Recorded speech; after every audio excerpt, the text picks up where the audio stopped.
Hi everybody, my name is Damon Knight and welcome back as always to my YouTube channel. I'm here with a 2019 Ford Explorer Sport. I know what you're thinking, Damon, you hate SUVs. Why have you been reviewing so many SUVs lately? Why are you reviewing yet another SUV? And the simple answer is because that's what you guys keep watching. My SUV videos do the best of all of my videos. For some reason, you guys would rather me sit in and talk about one of these than an Aston Martin or a Lamborghini or a McLaren. So here we are. Without any further ado, let's jump in the car, take a look, and see what we think.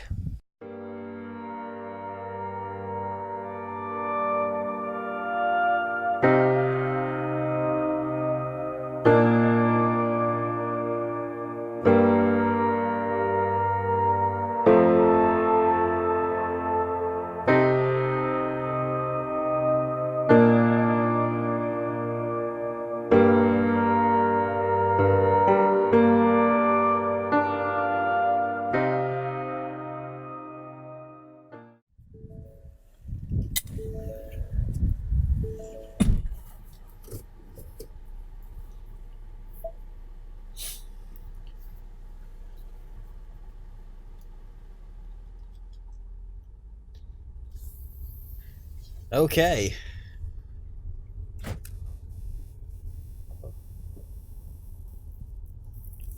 All right, so this is the, as I mentioned, the 2009 Ford Explorer Sport. And basically the Sport means that it has a bigger engine and is all-wheel drive. That's it, basically. So this car is powered by a 3.5-liter EcoBoost twin-turbo V6, makes about 365 horsepower. It's about 350 pound-feet of torque, and it'll do 0 to 60 time in about 6.1 seconds, which I would love to make fun of for being slow, but honestly, it's not like super slow or anything. I've driven some, much smaller, lighter vehicles with worse 0 to 60 times. I'm looking at you, Toyota. Let's see, what else can I reasonably say about this thing? It gets an average fuel economy of about 18 miles per gallon. Has a towing capacity of about 5,000 pounds. Has a 6-speed automatic transmission. And it has 3 rows of seating. So you can theoretically fit 7 people in this thing. As I tend to do, let's talk a little bit about the interior.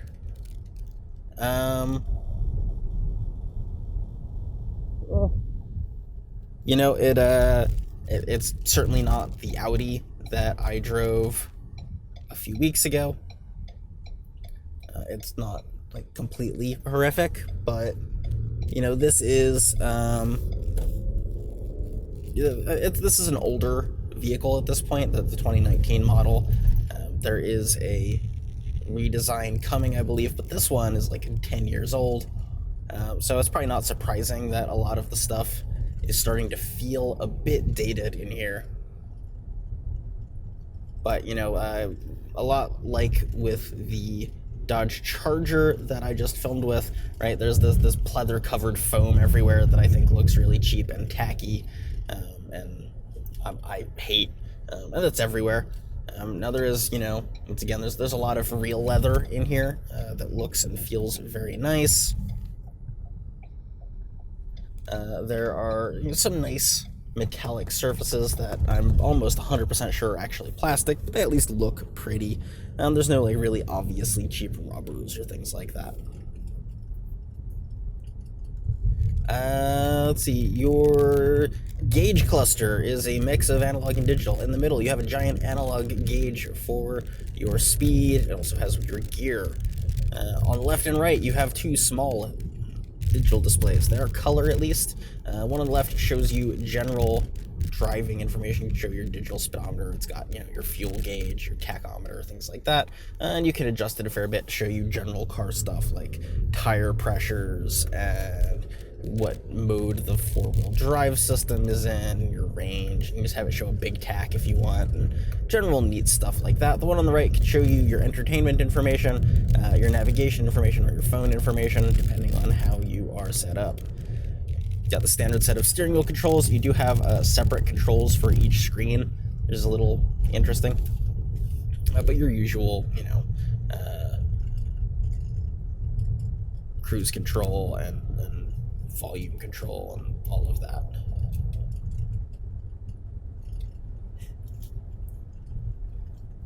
Infotainment system, got a nice big bright touchscreen. It looks a bit dated, and not the technology itself, just like the graphics they use and things like that. They look a bit old school. That said, this car does have CarPlay.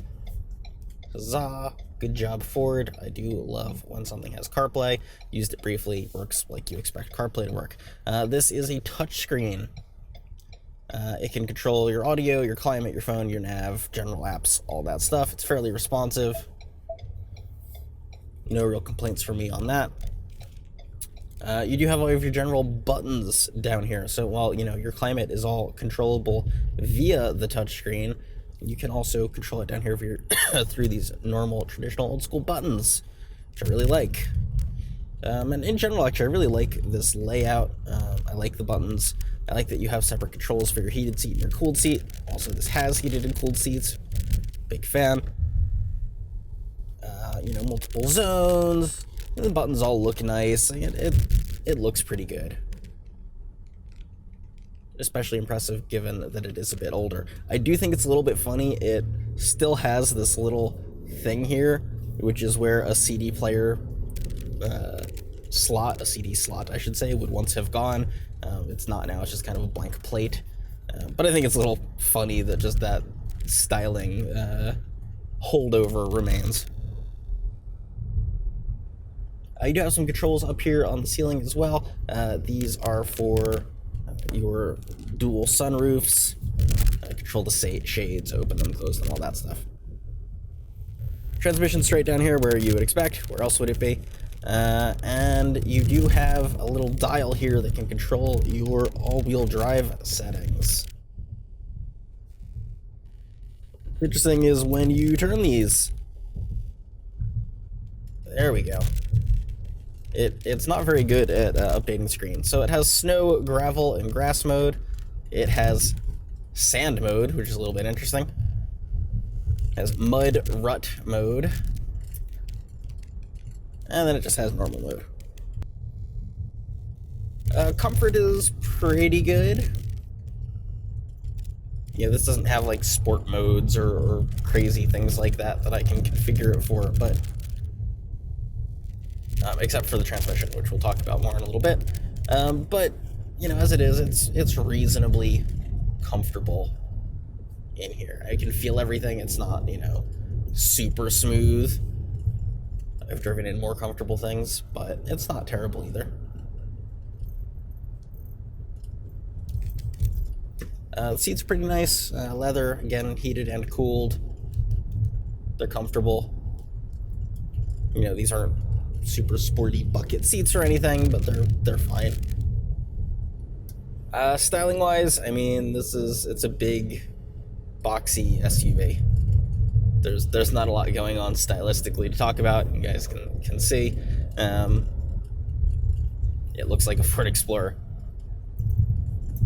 I really don't have too much to say about that. It's not ugly. It's definitely not pretty. It's just a vehicle.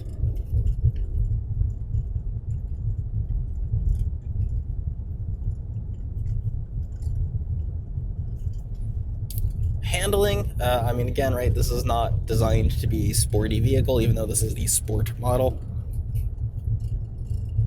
It can take turns reasonably well. There is a fair bit of body roll, which I'm not a super big fan of course. And the tires aren't giant or super grippy or anything like that. So I would not consider this a canyon carving vehicle or anything. it is what it is. Yeah, as I'm taking some of these turns, like you feel how the body kind of wallows around a little bit. It makes me a bit nervous. The center of gravity definitely feels quite high. I wish it was a bit lower. You know, it is four-wheel drive, so, you know, theoretically you've got some good grip there, but the four-wheel drive is not intended for sport driving, right? This is intended for light off-roading.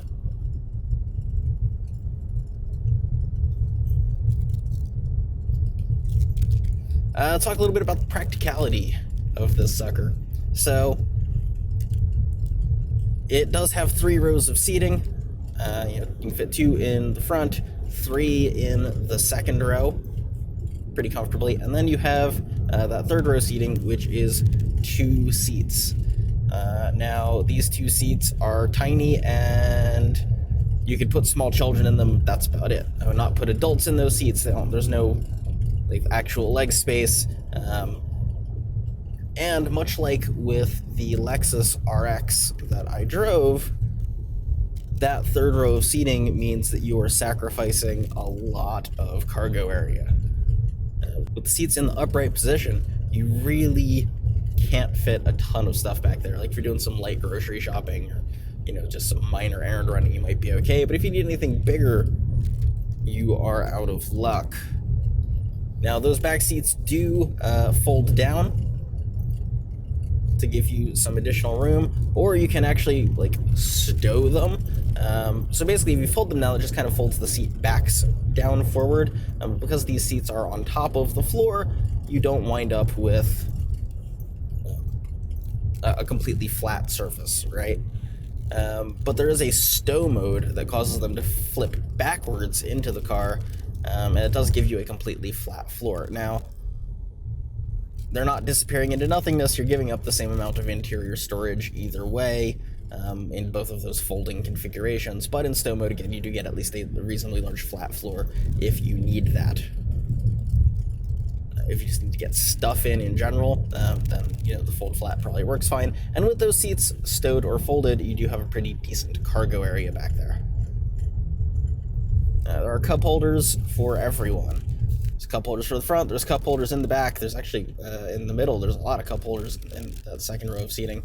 And then in the 3rd row, there are even cup holders on the sides of the car along the windows.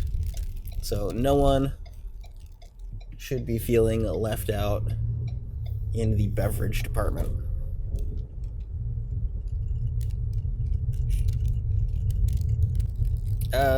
Talk a little bit about the fact that this is an all-wheel drive vehicle or a 4-wheel drive vehicle. This, again, I don't have a really good spot to demonstrate its off-road capabilities for you guys. I'm working on it. Hopefully in the future I will. But for now I don't. So you're just going to have to kind of take my word for it. This is not the most rugged of outdoor vehicles. You know, this is kind of a lot like the Audi was. You know, if you're driving through a field or whatever, no problem. But you're not going to be bouldering or, you know, conquering crazy mountains or anything like that with this. It's just not quite what it was designed for. But, you know, you need to tow a vehicle onto the beach, or, you know, up to the lake. You need to tow a boat to the lake. Cool, right? No problem. It's got you covered. And it'll do a decent job with, you know, probably small campers. It's got that 5,000-pound tow rating.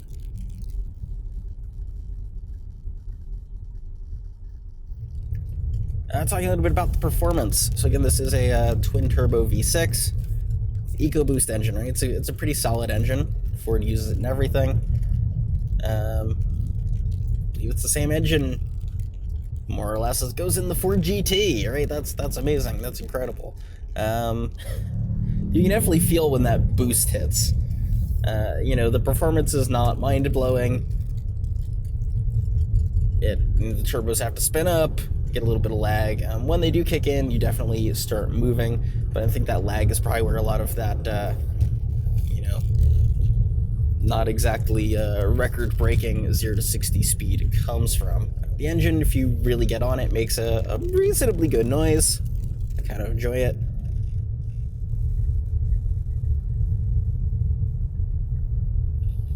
transmission does feel like it might let you down a bit. So it has kind of two driving modes. You can put it in normal driving, and the shifts are very sluggish here. Or you can throw it back into kind of sport mode, which again just, improves the throttle response and improves the shift points a little bit.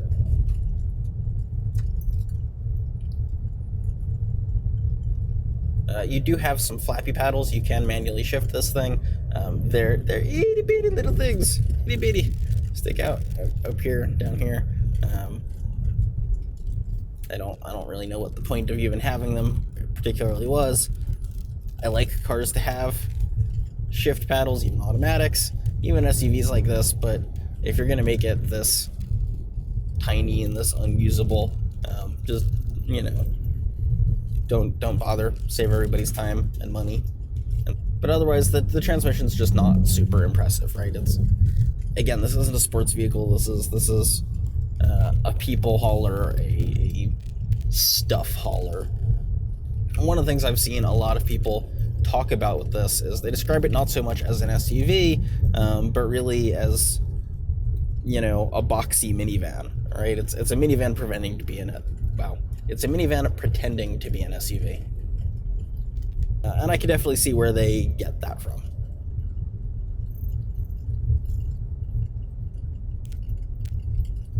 So one neat thing I will say is, if you go into the intelligent four-wheel drive display on the left, it actually shows you what power is going to what wheels when you get on the gas,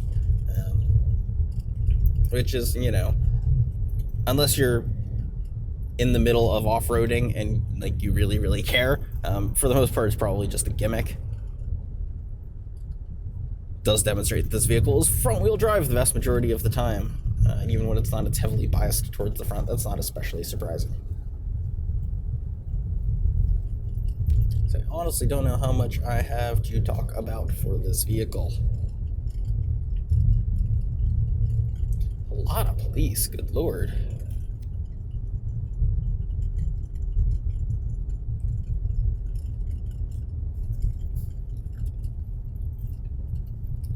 So if memory serves, these start at around $35,000 for the base model.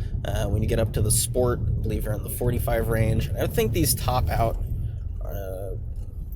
probably in the 55-ish range. If you get the I'm gonna call it the Platinum, I think is their top of range model. Apologize if I have that wrong. I think it's the Platinum. It might be the Premium.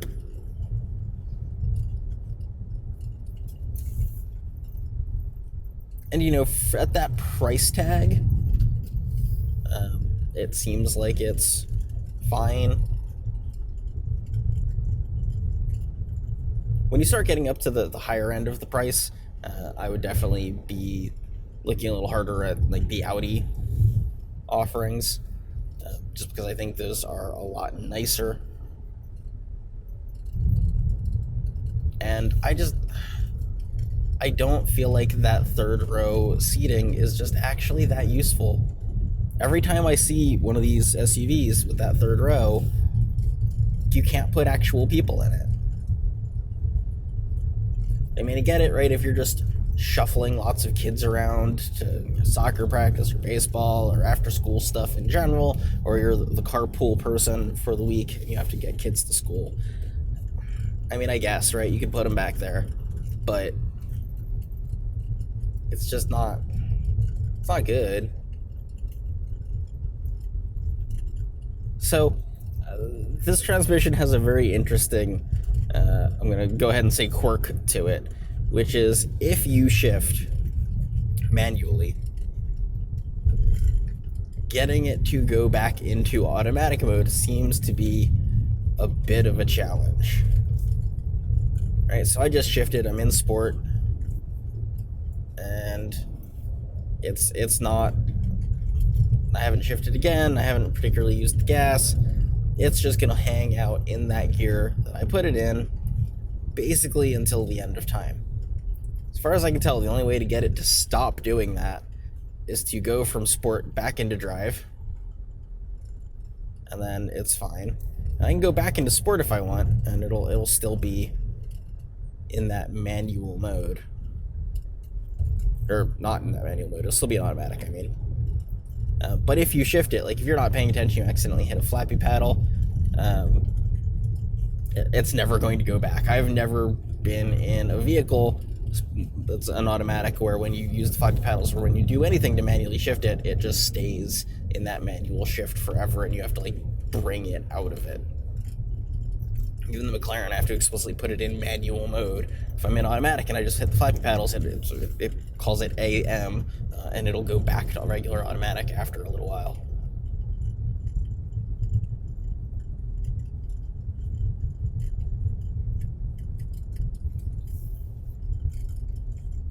One feature I haven't talked about, this car does have lane detection. It's kind of interesting. On that little left screen, it shows the vehicle and then the lane, and it's got little dotted lines on the left and right to represent kind of the lane lines. And if you drift too far to one side or the other, that appropriate side will turn red, usually, on the display.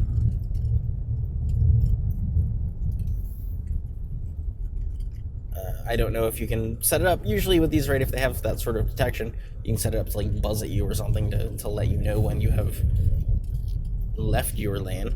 And it's one of those little safety tech features that's kind of neat. You know, the thing that I just kind of come back to is, you know, would I buy one of these? If I needed a cheap, because these still start at $35,000 if you go for the non-sport SUV, I might consider it. Right at that price point, this doesn't feel terrible, and it feels a little bit on the cheap side, but in terms of interior quality. But it will do the stuff that you need it to do. Though I will note that on the lower trims, I believe the all-wheel drive is optional and not standard, and you get a less powerful engine.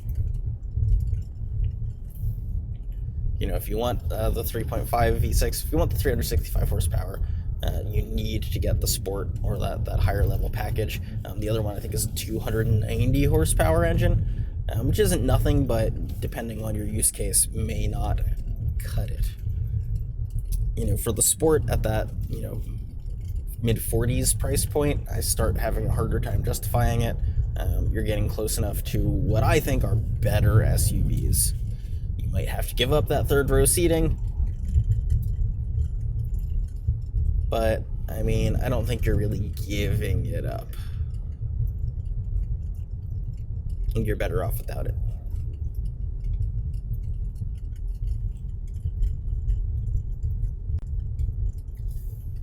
You know, when I'm not pushing it and like really getting on the gas and trying to see how it, like, you know, eats up turns, it actually handles pretty okay. You know, just don't try to drive it like a sports car. If you try to drive it like a sports car, it's terrifying. If you just are kind of taking it easy, it's completely reasonable and completely fine.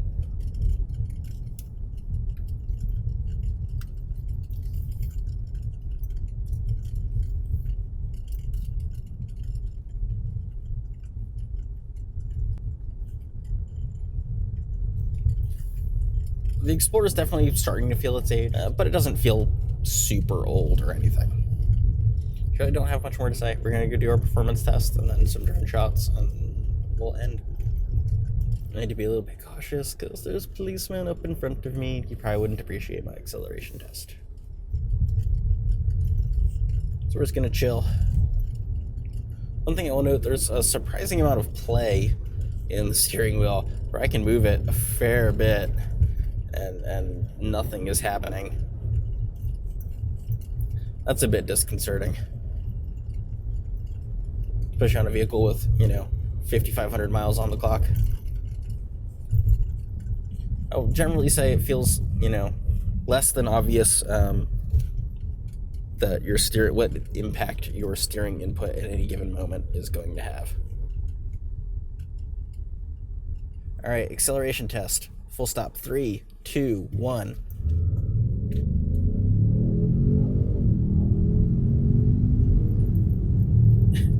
yeah, I mean, it takes its time. This is not gonna set a new land speed record for sure. It doesn't feel slow. It just also doesn't feel fast. It's just kind of doing its thing. That's okay.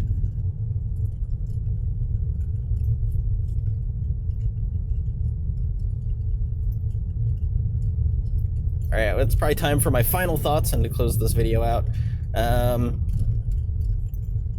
Again, at the price point, I get it. I think it's, still think it's a very good vehicle in general. I think it's okay. For the money, yeah, it probably does what you need an SUV to do. I just personally would want to try to hold out for something better. The third row seating I don't think is particularly useful. And it feels cheap and old, and I wouldn't get probably this one. I'd wait and see what the new generation has in store, just in case, and hoping that it is going to be something a bit better. I guess that's pretty much it for my thoughts on the 2019 Ford Explorer Sport. Let me know what you think. Leave a comment down below. Am I crazy? Should I stop reviewing SUVs? Please, guys, let me stop reviewing SUVs. I don't enjoy it. Let me watch my fun reviews, guys. Watch my fun reviews. I want an excuse to, borrow a Lamborghini, not a Ford Explorer. If you like the video, please smash that like button. If you like the channel, please hit that subscribe button. Subscribers are the lifeblood of the YouTube universe. And if you really want to support the channel and help me continue to do things like rent vehicles to review and to send Peachy to medical school, please check the link in the description below for my Patreon page.